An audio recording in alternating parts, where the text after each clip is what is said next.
What's it like starting the season off? These conditions, this course, this field. Yeah. You really learn a lot about your team here kind of early. Yeah, first tournament, first round, you're knocking the rust off. The guys are getting back into the team atmosphere, not the individual mode they had all summer. And then when you throw in this golf course in these conditions, it is difficult. But as coaches, you like that. You want to get that out of the way early and establish a mindset and establish a competitiveness in your team from the outset.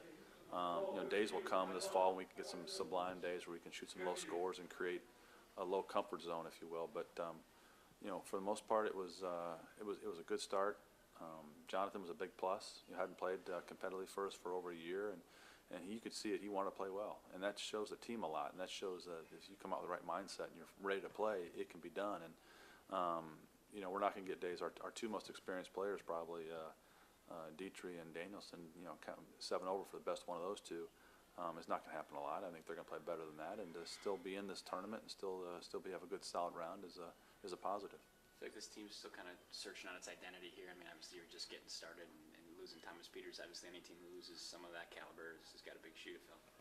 Yeah, I think you search for your identity all the way through the fall. I don't think you find it just in one day or one tournament. It's going to take us 2, 3, 4 tournaments. We're going to spend time on the road with each other. We're going to find out who the leaders are and who's the relief, who's the intensity, who's the laugh. We're going to find all that out as time goes on, and we'll develop our identity. But again, we're trying to play. The next April, May, June. This is a long season, and we got the next 7, 8, 9, 8 months of the season. So it's a long way to go. But this was a good start.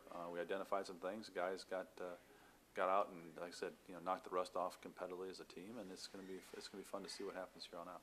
What's the runner-up finish last year do for you guys this year? Is it nothing? Is it just forgotten about, or does it help you, or what's it do? I think the runner-up finish shows we can do it. It shows it isn't a pipe dream competing for a national championship. It shows that we have players that can play at a high level, but it's also in the past, and we have to move on. And every team has its own identity, has its own mode, and we're going to find this one throughout the fall. But it shows us that we can do it, but we can't keep living in the past. It's in the past, it's in the books, and it's time to move on. And Thomas is gone, but Luke was gone from the year before, and we did okay. So you got to keep moving on and starting fresh.